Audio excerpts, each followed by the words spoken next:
All right, Stop the Nonsense is back. This is episode 4. Brett Favre, Lou Gehrig, and most importantly, the number of Super Bowls that Mike's Giants and my Packers have. So we are going in to the Super Bowl here, and I'm fired up. I don't know about you, but I'm ready to unleash on sports fans and media alike after watching Super Bowl 53. The cat's fired up, it sounds like. It's gonna be on fire. I fucking light it on fire. Oh my god. Yeah, I remember years ago there was a news story of somebody lit their dog on fire. I don't know who thought that was newsworthy. I don't think anybody wants to hear about that. No. But all right, Super Bowl 53. We both took the under. We both took the Patriots minus the 2.5. So we both won that bet. But I don't think we expected it to be the lowest scoring Super Bowl of all time. No. Very underwhelming. Yes, 13-3. A lot of people didn't like it. A lot of people said it was boring. I personally really enjoyed it. I thought it was a chess match. I enjoy watching head coaches and coordinators have to change what they normally do. And at this point of the season, you get to the Super Bowl, with all the scouting, you should have to do something different. I mean, these are professionals. They're at the highest level. They should be able to adjust. But let's get into it. So, very early on, I started feeling great about taking the under. As the closer the game stayed, the lower scoring the game stayed, I never for 1 second felt the Rams were going to win this game, coming into it or throughout it. I know it was close, but never. I didn't feel that a sixth Super Bowl was ever in doubt for the Patriots. How did you feel about it? I was saying it all week. I thought it was gonna be a blowout, but obviously I was wrong. But yeah, I thought the Patriots 100% for 2 weeks now. There was We no doubt in my mind. No, and even throughout the game. I mean, it was close early on. I think it was 3-0 after one. They scored a late field goal, and I was just like, yeah, all right, they're gonna win. I felt that for the Rams to win, they were gonna have to start fast, and I said that last week. I said that Jared Goff cannot get off to a slow start. Neither quarterback played well in this game. Not at all. Tom No, Brady was horrendous in the first half, and Jared Goff was horrendous for basically the whole game. yeah, Brady's first pass is intercepted. And it was that the key players that I had for the Rams. Both of us said that Aaron Donald and Ndamukong Suh were going to be huge, and that pass rush had Brady sped up all night. He was throwing the ball way before he wanted to, and it caused the first interception. Threw it early. It got deflected and was picked off. And once that the Rams went 3-and-out there, I was just like, there you go. That's a missed opportunity. That is a huge missed opportunity because you need to capitalize on every mistake the Patriots make because they're not going to make a lot of them. And when Exactly. and when they didn't, I just felt like, well, that I didn't say there goes the game, but I just thought that's it for the Rams. Like that was their chance to show, hey, we're here to play. And the interception itself wasn't enough. You needed to come away with points, and they went 3-and-out. Yeah, didn't even move the ball really. No, they went 3-and-out. I think they punted on 3rd and 8. I think they gained Yeah. 2 yards. One, we'll get to Todd Gurley because I've got a lot on him. But Bill Belichick, 2 games in a row because of the bye week. He essentially shut down the top offense in each league, each conference. Rams were the number one conference in the NFC. He held them to 3 points in the Super Bowl. The Chiefs were the number one offense in the AFC, and they only had 7 points through 3 quarters. Of course, Patrick Mahomes got his in the fourth quarter and made it a game. But how great is this guy? And when are we going to stop acting like it's all Tom Brady? Because I feel like even after this Super Bowl, where he didn't even throw a touchdown, everyone's going nuts over Brady. And I get it. 6 rings, and he's great. And I love Brady. But the Tom Brady I love, the Tom Brady that I've grown to enjoy watching, I did not see him on Sunday. I No, don't know you know what about you. you know what it kind of reminded me of? It reminded me of Peyton Manning in the Super Bowl against the Panthers. Yeah, I mean, he was better than that because that Yeah. was abysmal. but yeah, he was. I don't want to say he was a passenger because, especially on the last drive, he did. He led that drive. He hit Edelman a bunch of times. And how about Julian Edelman, your Super Bowl MVP? What a game he had, and we'll Big get to time. him as well. But I watched that whole game, and I knew that when it was over and the Patriots had won, all we were going to hear about is Tom Brady, this, Tom Brady, that. Tom Brady's Jordan, Tom Brady's Jordan. I don't know what people are watching, but when I watch Tom Brady, I don't think of Michael Jordan. I watch Aaron Rodgers and that flash, that pizzazz. I could see that being Jordan. Dan Marino, I know he didn't win a Super Bowl. Thought he was Jordan. John Elway, I know he had trouble winning until the end of his career in the championships, but he would carry his team to Super Bowls, inferior roster after inferior roster, get them to the Super Bowl, and they'd lose, and everyone would go, well, he can't win the big one. No, his team isn't even good. He reminds me of Michael Jordan. I had this epiphany when I was driving home from watching the Super Bowl. Tom Brady is Tim Duncan. He's not Michael Jordan.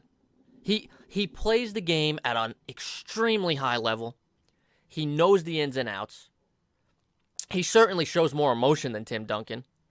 But it's not really this flash, superstar-esque type of play on the field. He has that kind of personality off it. He's certainly flashy and has that superstar aura, and he does a great job on social media. But he doesn't strike me as Jordan when I watch him play, and he never has. It's not like, oh, well, he's 42 years old. He's not like that anymore. No, I never remember him striking Jordan-esque with me. I feel like he's Tim Duncan. He wins, and he plays the game at an extremely high level. I'd have to agree. So, for coming away from that game, Bill Belichick, easily the GOAT. His game plan was phenomenal. Phenomenal. I mean, for Sean McVay to say after the game, I was completely outcoached, doesn't that just show you the respect that Bill Belichick has around the game? Because I felt like this whole that game was Bill Belichick saying, wait a second. You'll have your time. but you're going to have to step aside this week because I'm not done. And I don't know when he's going to be done. I don't know if he's ever going to be done. I don't know. But the strangest thing when it comes to Sean McVay and the Rams is the disappearance of Todd Gurley. He only had 11 touches, 10 carries, 1 reception. The 10 carries resulted in 35 yards, and the reception was for -1.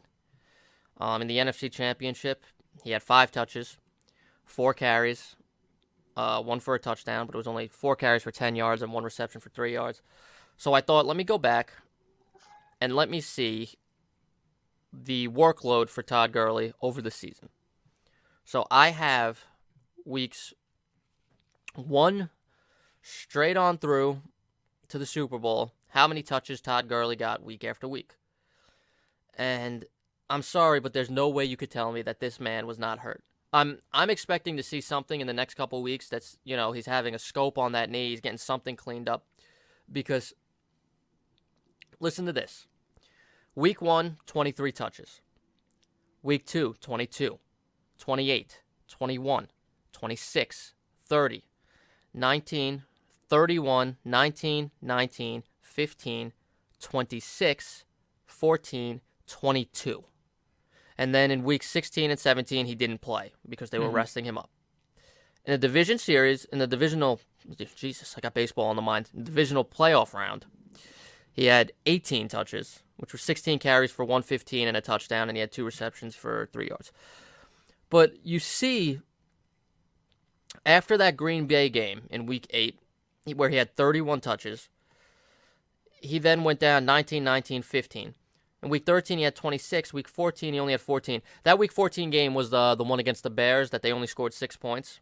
Okay. And everybody was kind of like, uh-oh. Are they being exposed a little bit? And then the week 15 game where he had 22, which was his last regular season game, it was 12 carries for 48 yards and 2 touchdowns. And he was actually more involved in the passing game where he had 10 receptions for 76 yards. you can see clearly that he was the offense. He was the straw that stirs the drink, so to speak. Mm-hmm. Um, I mean, 1, 2, 3, 4, 5 weeks with over 25 touches. He was always over 20. He was near 20, and then the last 2 weeks he had 16 combined in the 2 biggest games of the year. And he keeps saying he's fine, but I don't believe him. I don't believe No, him. he's a liar.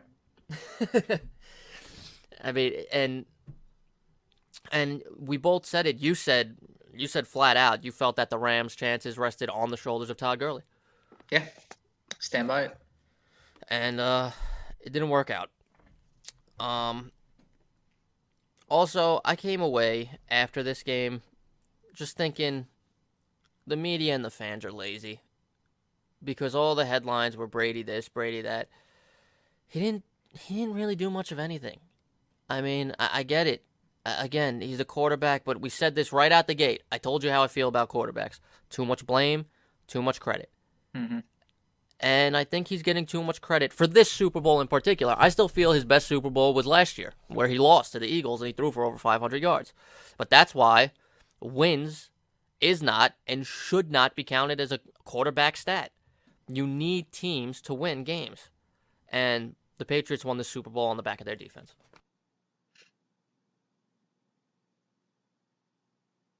A couple of other notes from the NFL. Pat Mahomes is your MVP. Shocking nobody. Speaking of which, I think the NFL 100 commercial was the best commercial of the Super Bowl. Oh, hands down. I've said the same thing the last couple of days. That was phenomenal. Great commercial. And Pat Mahomes running by, throwing the ball. I thought that was great. Yeah. Aaron Donald, your defensive player of the year. Your offensive rookie of the year is, as Odell called him, Saquads Barkley. Stud. Coach of the year is Matt Nagy, coach of the Chicago Bears. And Aaron Rodgers gets your moment of the year in Week 1 when we all thought his season was over and he came back and beat the Bears. And also, he avoids surgery, so that makes me personally very happy. Does not need surgery on his knee. So, Mike, how do you feel about just Super Bowl the whole weekend? Did it live up to what you were expecting? Not at all. No? No. I was very, very underwhelmed by it. I mean, I sat down, I watched the whole game. I was paying attention, but not really. Really? Basically. I lost interest by like halftime. See, I loved it. I know I'm in the minority, but I loved it. I liked parts. Like there's a lot of great defensive plays, but like I don't know. Yeah, I guess we're all just so accustomed to overwhelming offense nowadays, so you expect it. But now, defensively, the game was amazing. But well, that's why I enjoyed it because it wasn't that it was constant miscues by the offense. Mm-hmm. I felt it was the defense forcing the offense's hand. Definitely. So, I mean, yeah, sure, you have some plays where they were failing to execute, but a lot of it was, I just thought it was great defensive play on both sides. Another one of the Patriots' key players that I highlighted last week was Dante Hightower, who showed up big time. He had a big game. Dude, Sony Michel was like plus 5,000 to be an MVP, to be the MVP. And I threw down $10 on it just because I had picked him. And I was so hoping that they would get down there and he would score another touchdown. And because then he would have been over 100 yards and he would have had 2 touchdowns and he probably would have been your MVP. Yeah, they strayed away from him too at right before halftime in the third quarter. Yeah, they weren't using him as much for whatever reason. In the core of the game, he wasn't as big a part of the game. He Yeah, still rushed for 94 yards. Oh yeah, he was great when they had him in and were giving him the ball, but I feel like they were just like they're forcing basically to get Brady to have a better game than he was. Yeah, I mean, there's always going to be questions, and also the Rams were stopping the run at one point because I mean Wade Phillips did a great job. You hold the Patriots to 13 points. One, you should win that game. Let's start there. I don't want to make this a Brady Rodgers debate. I don't. it's hard for me to do or to not do because at my core, we all know who I am. But Aaron Rodgers, in his 13 years, 10 as a starter, and going to the playoffs, has never scored less than 20 points in a playoff game. And they have 7 losses on their resume since he's been there. That's why, again, I always go back to the team aspect of things. You need both sides of the ball. You need other players to step up and make plays. And the Patriots had that. The Patriots had Dante Hightower step up and make big plays. McCourty, I felt, had a really good game. I thought it was going to be a big deal when they lost Patrick Chung. And they didn't miss a beat. They didn't. It really didn't bother them. J.C. Jackson had a great game. A great game. Much better than his AFC Championship where he committed a lot of penalties. But I think he's one of those rising stars. Like, just another guy who goes undrafted, and the Patriots bring him in, and I think he's going to be one of those top flight cornerbacks in the league. Stephon Gilmore played a great game. He had a tremendous game. And obviously, there's a lot of defensive players in a game like this that you can highlight. I thought Talib and Marcus Peters played great. The best throw of the game, the 2 best throws, one from Brady, one from Goff. The one that Brady threw to Gronk to get them down to the goal line right before Michelle. In triple coverage. Yes.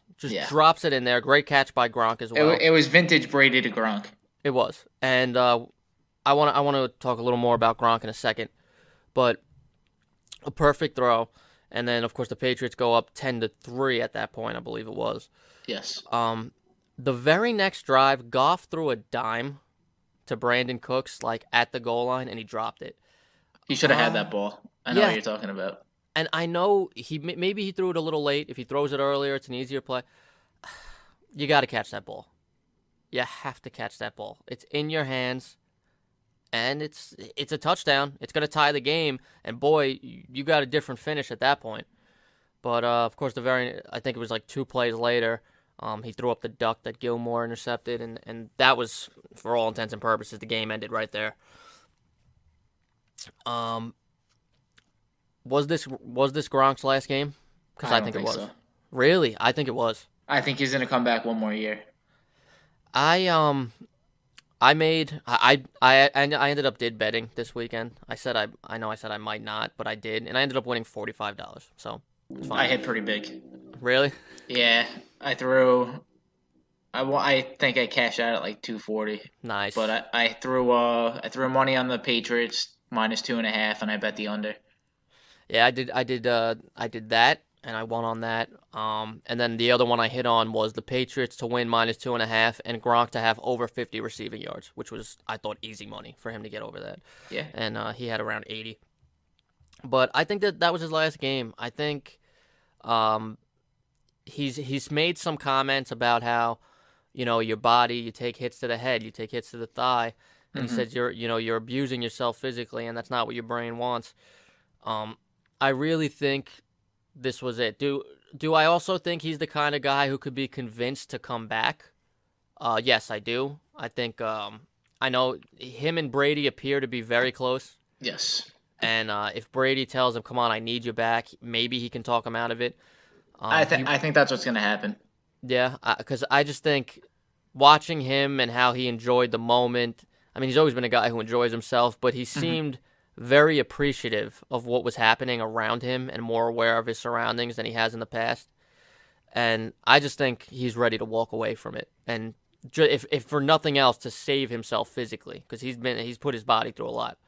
Yeah, he's half cyborg already. I mean, he's full cyborg when you look at him. He's like a transformer, that guy. He wears the same cast that they put Patrick Chung in during the game. That air cast? Yeah.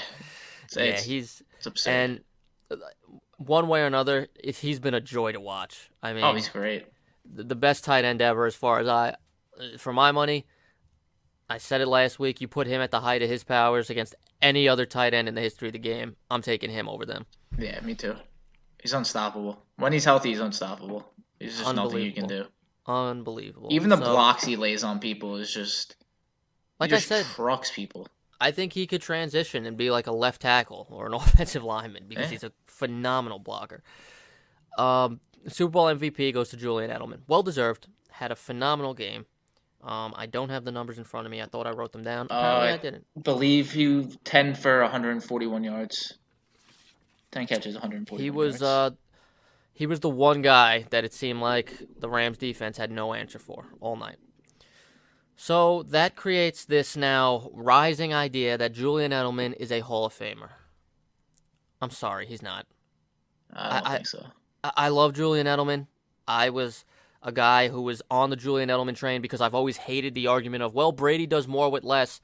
No, he's had weapons around him. He's had Gronk. Julian Edelman is now getting credit, but when he was younger, people didn't want to give him credit. Oh, well, he's just a Brady product. Last I checked, Tom Brady did play with Randy Moss, who was pretty good at the wide receiver position. Julian Edelman is a very good player, but you cannot keep Isaac Bruce and Torrey Holt out of the Hall of Fame and put Julian Edelman in. Definitely not. Are you kidding me? Those are the two guys I highlighted. Probably because I grew up watching them and I loved The Greatest Show on Turf. Mm-hmm. And if The Greatest Show on Turf played in today's NFL, Kurt Warner would probably throw 60 touchdowns. But look at these numbers. I just decided, let me compare them. Go through career. Isaac Bruce, how he's not in the Hall of Fame, I'll never know. He played 223 games, had 1,024 receptions for 15,208 yards and 91 touchdowns. Torrey Holt played 173 games, 920 receptions, 13,382 yards, 74 touchdowns. They both played longer than Edelman. Edelman's been in the league 9 years. Torrey Holt played 11 years, and I believe Isaac Bruce played 16. Edelman, 115 games, 499 receptions, 5,390 yards, and 30 touchdowns. I don't see it. I don't see it either. I don't see it. You double his numbers, and he's still not Torrey Holt. No. In the postseason, Isaac Bruce played 9 games, 44 receptions, 759 yards, 4 touchdowns. Torrey Holt played 10, 47 receptions, 630 yards, 4 touchdowns. Edelman's played 18. He's played double the games. 115 receptions, 1,412 yards, 5 touchdowns. And that's where everybody wants to point to. Well, look what he's done in the postseason. All right, but he's also played for a team. He's played an extra season in the postseason because he's played for the Patriots, who are there every single year. He's been afforded a luxury that other players have not. I don't know when we became so stupid that the regular season doesn't matter, but it does, especially when you're talking about the Hall of Fame, because there are guys who don't get the opportunity to play in the postseason because their teams were so bad. So you're going to tell me that Joe Thomas shouldn't be in the Hall of Fame because he played for the Browns forever? That's not his fault.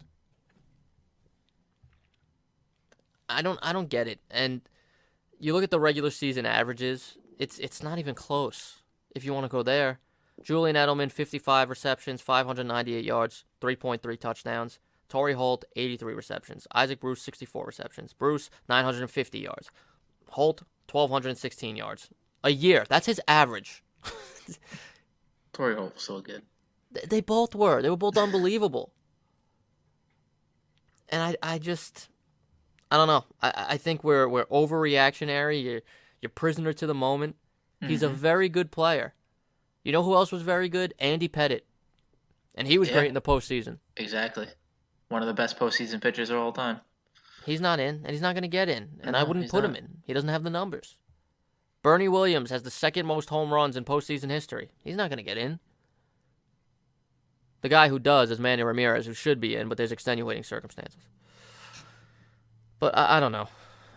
These things annoy me. I think people need to I don't think people know what they're watching when it comes down to it. Like, everybody prisoners of the moment. Yeah, there's that. And all I saw the whole game on social media was people going, this is so boring. So shut it off. Go watch something else. Yeah. Go watch the repeat of the Puppy Bowl. Who doesn't love puppies? Everyone loves puppies. And if you don't deserve to be on this earth. I agree. I mean, if you don't like puppies, you got to get that guy, and something's got to be done because there's something loose. Something's wrong. Could you just imagine someone like walking up to a random person with a puppy, and the random person being like, no, puppy, get away. I hate puppies. I don't want that guy in my neighborhood. I don't want that guy on my planet. Shoot him into the fucking sun. It's just change the channel. I do it all the time when there's things on that I don't want to watch. Yeah. I just change the channel. I do it on the radio when there's things I don't want to listen to. Like people telling me that Tom Brady is the greatest quarterback of all time. I'm sorry, I disagree. I let me ask you this. Where did this idea come from that greatness is measured in championships? Because I don't see that in the definition of greatness anywhere. I just see it being great. And there's a lot of great. I mean, Yogi Berra has 10 World Series rings. He's not the greatest baseball player of all time. No, he's not. And people are going to think I'm knocking Brady. I'm not. I think Brady's phenomenal. Is he in my top 5 all time? Absolutely. But this idea of, nope, it's him because you know what? He won 6 championships. That's great. He didn't win them by himself. There's a lot of them he didn't even play well in. I don't know. These things annoy me. Yeah. I'm gonna go off topic real quick because I have the parade on in the background right now. Yeah. Just seeing if anything happens. I hope in 60 years I'm as cool as Robert Kraft is. Yo, did you see him dancing with Cardi B? Yeah. He's the man. He's got a life. He does have a life. Also, he's always rocking like high top Nikes too. Like he doesn't wear dress shoes. He traded a first-round pick to the Jets for Bill Belichick. Yeah. Is that the greatest trade in NFL history? It might be. Because I think it's got to be. It brought you 6 championships, so I mean, I think it was well worth it. It was worth it, definitely. You've gone 9 times in 18 years. That's absurd. That's and I'm sorry, 50%. that's not just the quarterback. The quarterback can't do that. The quarterback, like, I've seen times where a quarterback can carry a team, but 9 times in 18 years? No, he's been phenomenal. I love Tom Brady. I do. This blanket statement of he's the best ever. I'm sorry. There's guys who threw a football better than him. And if they played in that system, they might be 9 for 9. Maybe they went to 15. I don't know. That's why it's fun to talk about, because we don't know. Never know. But I'm not going to get people to agree with me on this, because they don't want to think. I don't care. Who needs logic? Me. I like him. He's a good artist. All right, let's move to the NBA, where I'm sure you have a lot to say. Oh, yeah. Your New York Knicks pulled the trigger. Kristaps Porzingis traded to the Dallas Mavericks along with Courtney Lee and Tim Hardaway Jr., which, I mean, we all knew. Trey Burke. And Trey Burke. Forgot about Trey Burke. But how dare you forget about Trey Burke? We knew that Tim Hardaway Jr. contract was a disaster when he signed it. That's a win in itself, in my eyes. Just getting rid of that. They get Dennis Smith Jr., DeAndre Jordan, and who's the other player? Wesley Matthews Jr. Wesley Matthews. And 2 first-round picks, future first-round picks. The 2 first-round picks sweetens the deal a little bit. I'll let you talk first. You're the Knicks fan. Okay. So, I'll run you through my mindset when this was all going down. So, I believe it was Wednesday or Thursday last week? I think it was Thursday. I think it was Thursday also.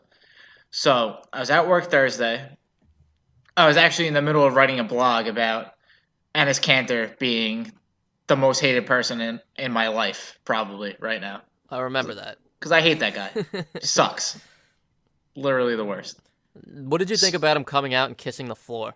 Well, that was in the blog, but I scrapped the blog to finish stuff up. Him coming out and kissing the floor and then airballing his first shot, I just don't even know. I mean, it just writes itself. It writes itself. But who would have thought that him kissing the logo on the floor would lead to this the very next day? He basically He imploded the franchise, basically. But so I was writing that blog, and I get an update that the Knicks met with Kristaps Porzingis and his brother, and Kristaps intended that he wanted to be traded. So I was like, oof. I was like, that's kind of sucks. Let's just see what happens with it. Maybe it's not going to happen. And not even like 20 minutes later, when I get that update, Kristaps Porzingis has been traded to the Mavericks. And I'm sitting at work. I was like, what the fuck just happened? It happened out of nowhere. It was it literally it was update and then another update. Literally, it was 15 minutes, not even. It was like, okay, he's meeting with the organization. He's not happy. He's gone. It's like, gone. What the immediately? Hell? It's like as soon as you close the door, they called him on his cell phone and be like, "Hey, buddy, pack for Dallas. Peace out." Get on a plane. Yeah, it was unreal. I was standing at work. I was like, "What the fuck is going on today?" But I was waiting to hear the pieces and everything for the trade. And originally, all they were saying was DeAndre Jordan and Wesley Matthews. There wasn't any mention of Dennis Smith Jr. yet. And they were talking about a first-round pick. And I was like, shit. I'm like, that's a horrible trade. And I was like, sitting there. And then more reports started coming out. And then we finally got the finalized trade. And I'm going to say it. I'm a fan. I'm a fan of the trade. I trust it. You're the Knicks fan. I'm not. But I just look at this deal. One, I get not wanting Kristaps around because I think Kristaps has gotten not even gotten. I think he's been a little bit of a punk since he's been here. It's also his shithead brother. That's basically like his agent. Which is never the way to go. It just reminds me of when Eric Lindros wanted his mother to be his agent or whatever the hell was going on with that. Also, Jack Johnson with his parents managing his money in the NHL. Yeah, how'd that work out? Yeah. Not good. Who's that fat schlub on TV without a shirt on? I don't know, but he should put one on. But he looks like Haley Joel Osment. Kristaps. But Kristaps, from when he skipped out on the exit interview with Phil Jackson, and I get it. Phil Jackson was an absolute ass clown when he was I understood that, and I wasn't even mad about that. I get it, but Kristaps was a rookie at the time. Yes. And you have to report for that because you've proven nothing. And he still hasn't proven much. And and that's one of the reasons I'm okay with the trade. He hasn't even played a full season. No, he hasn't. He got drafted 2015, I believe. 2016? It was 2015, I think. I don't remember the exact year. I'm rusty. But yeah. But he's played 2015 because he played that season. He played 72 games. Next season he played 66 or 65, I believe. And then last year he tore his ACL and everything. And he still hasn't played. Still hasn't played since the ACL. But he had, I think what got everyone excited was before that ACL, he had that 10 games to start the season where he was averaging over 30 points. Mm-hmm. And he looked unbelievable, and everyone was like, "Is this what we drafted? Holy hell, we might have an absolute superstar on our hands." After that, he wasn't that guy, but I don't know many guys who are. He was still a nice player, but again, he hasn't proven. I don't think he has proven enough to act the way he has. Like not at all. You are not that good. You are not James Harden. You can't have this attitude of holier than thou.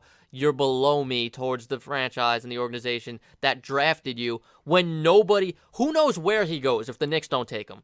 Because he wasn't this well-known, incredible prospect coming out. If you remember, the Michael Rappaport video. Tingus Pingus. Who the hell's Tingus Pingus? Nobody knew. We were all like, this is who they picked?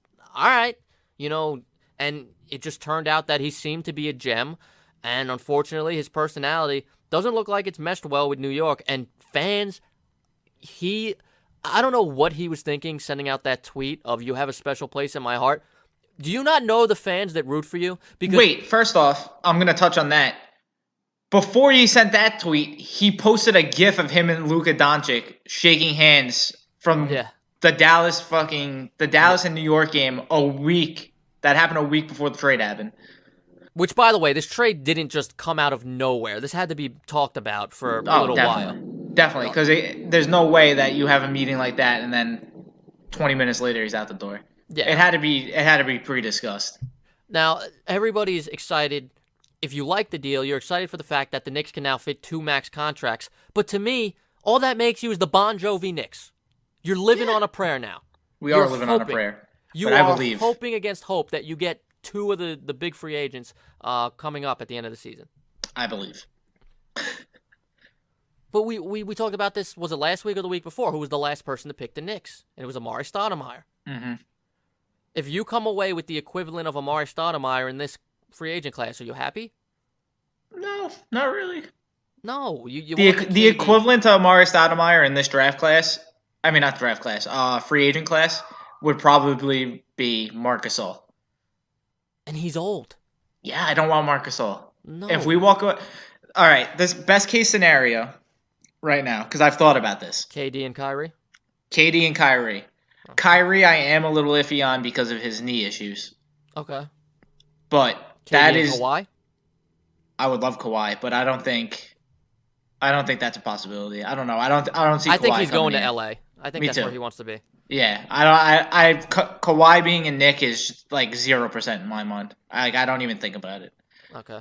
But KD, I think we have a really good shot at for some odd reason. There's a lot of inside people that are on KD's team that got jobs with the Knicks apparently in the last month because I was reading reports on that. So I mean that's a little interesting, but I'm not going to try to read into it too much because when it doesn't happen, I don't want to cry myself to sleep at night. But yeah, we'll see about Kawhi. I mean, not Kawhi, Kyrie, because now he's undecided about his future with Boston and everything like that. Yeah, about that. They had like a fan rally or something months ago where he told the fans that he plans on re-signing there. He wants to be there the rest of his career. And then he actually even made the commercial with his dad about how he wants that number, his number hanging in the rafters at the Boston Garden and all this. And now he's asked, what do you think about free agency? I don't know anybody's shit. I don't know anybody's shit. You'll find out on July 1st. I don't know anybody's shit. That's quite a change of the tune there, Kyrie. Let's go. So, I don't know. Is he looking at New York? There's also the LeBron reunion. That he might want to link up with LeBron. I mean, hell, if they get AD and then you go LeBron, Kyrie, AD, it's pretty filthy. That's formidable too. Yeah. I don't know. But speaking, okay, no, go ahead. Oh, all right. So I was gonna say, the Knicks get Dennis Smith Jr. Good who's player. He's gonna be a really good point guard in the league. Who should have been drafted over Frank? Yes, 1,000%. He should have been a Knick already, but now you have both. So I mean, it's iffy. So you get 2 attractive pieces basically on the Knicks right now to try to help lure your free agents in, and also, I mean, they're basically guaranteed to get a top 3 pick this year because they are horrendous. They're not good. No, I'm pretty sure they have to have the worst record in the league still. It's either them or because they haven't Suns. won in a week easily. Or Cleveland. Well, Cleveland won late last week, and they jumped the Knicks. So I'm pretty sure the Knicks are last in the league. I could look that up while you're talking. Yeah, I think the Knicks are 10-41 or 10-42. That is so bad. Hey, started from the bottom, and then they're gonna be there eventually. But yeah, I don't know. I mean, yeah, the Knicks are 10-42. Yeah, 10-42. And Phoenix is 11-44. Cleveland's 11-42. Yeah. So the Knicks holding down that last spot. And then, but I think it's the last 5 teams all have the same percentage chance to get that number 1 pick. Mm-hmm. So then that would be New York, Phoenix, Cleveland, Chicago, and Atlanta. Yeah. I mean, if the Knicks get a top 3 pick and they can get in Zion or RJ Barrett, that's a win in my book. I mean, you get one of those guys, and you won the draft. I mean, that's what you're aiming for, Zion or RJ Barrett. I think anything less than that would be a disappointment if you're a Knicks fan. A top 2 pick, and you bring in, if you can lure the 2 big name free agents in, I mean, the trade's, it's a win. It's a hands down. You won that trade. Yeah, you can't judge it yet. No, But it's something we're not gonna know for until next year, or even 2 years from now, probably, maybe. I think you can judge it right after free agency. I think Yeah, if you bring in two superstar free agents, you go, all right, it worked. Now, will it work as far as wins? That you got to wait and see. But as far as executing the plan that was put in place, if you get those free agents, then yeah, you did what you set out to do. yeah, and with going back on the whole, the Knicks haven't got a big time free agent since Amari Stoudemire. I mean, what was that, 10, 12 years ago, maybe now? That's incredible. That time flies by that much. I Yeah, remember but sitting in my car as LeBron announced the decision on Staten fucking decision. Island outside of a Boys crappy and Girls liquor Club. store. Yeah, And I just hear him say he's going to Miami, and I just started screaming. I was not happy. I I was don't like, know. this is so stupid. Yeah, but I mean, you can look back on the year that Amari came to the Knicks. They really had nobody on that team at that point. There was no there was no good rookies or up and coming guys. Mike D'Antoni was the coach, I believe, still. Who, I don't care what anybody says, he's the guy on the Pringles can. All He right? might be. He 100% is. That is, Yeah. and he's probably, if he's not getting, like, paid for that, he should look into it. I might hire a lawyer. I lawyer up. But Lawyered. yeah, I mean, you can look at the Knicks team now. They have Dennis Smith Jr., Kevin Knox. They got a great Knox coach is an now. attractive piece, I think. Oh, definitely. He's been looking good. And then you got Fizdale now as a coach. That seems to be a very hands-on, player-friendly coach. So I mean, the Knicks are trending up a little bit. It's not shown in the win-loss column, but there's a lot of good things happening with that franchise, in my opinion. All right. Well, let's go across the country to L.A., where the Lakers are ready to sell their souls to get Anthony Davis into a Lakers uniform. Did you see the latest deal that is being reported that they're offering? Yeah, it's basically everybody but LeBron. Why? Okay, this is ridiculous. The Lakers would get AD. I don't know. I didn't see that there was anything else coming from the Pelicans. But they would give up Lonzo Ball, Brandon Ingram, Kyle Kuzma, Rajon Rondo, Lance Stevenson, Michael Beasley, and 2 first-round picks? Yeah. I mean, just give them the deed to the Staples Center. This is ridiculous. It's crazy. I don't think that makes you better. No, it's going to be LeBron and Anthony Davis and scrubs. And just, you and I could make that team. Yeah.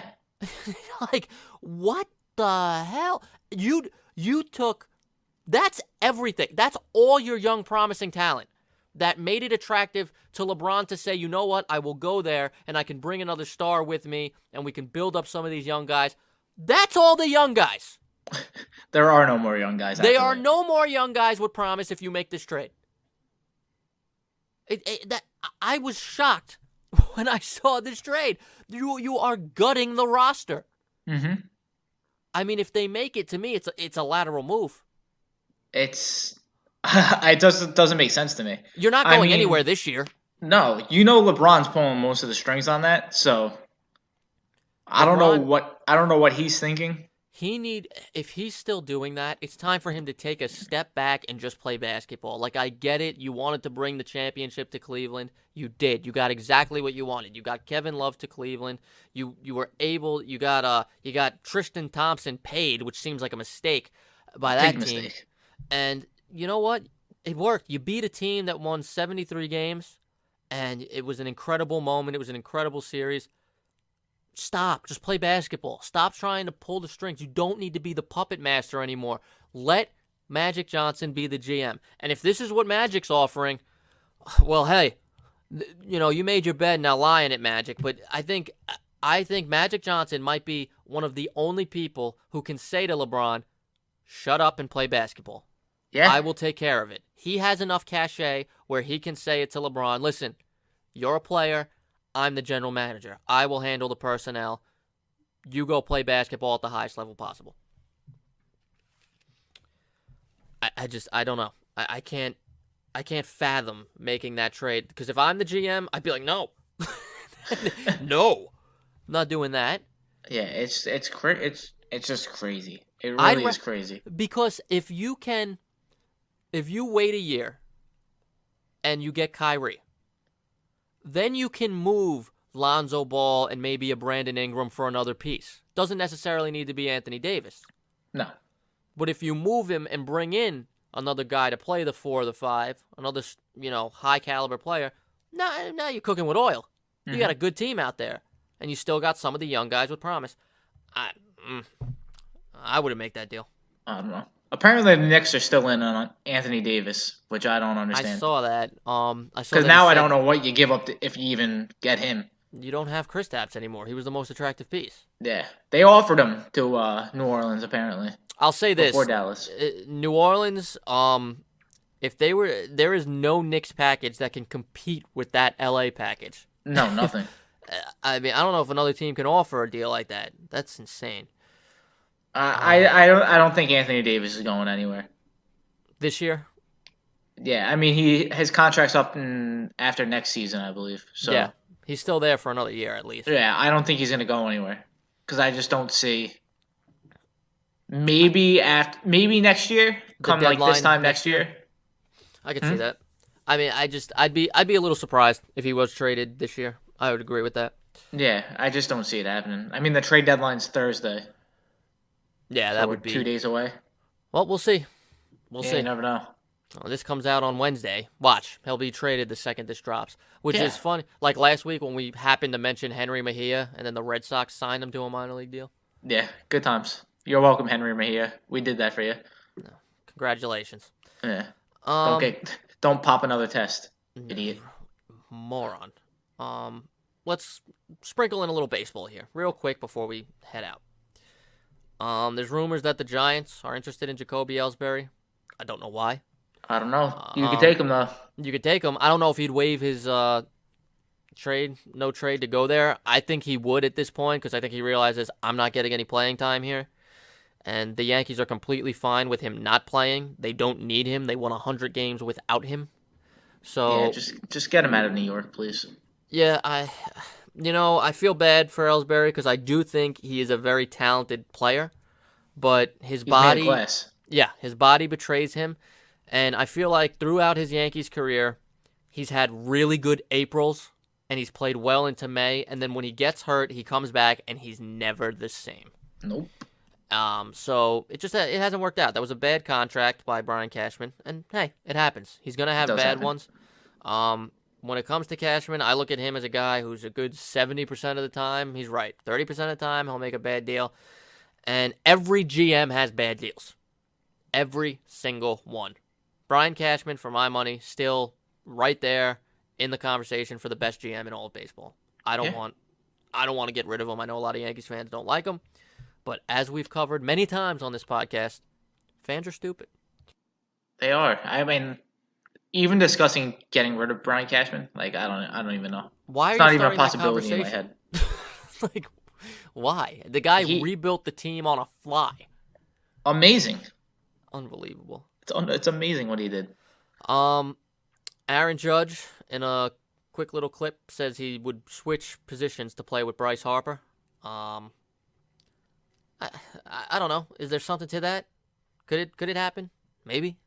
Who knows? I think there's been this growing suspicion that Machado and Harper are waiting for the Yankees.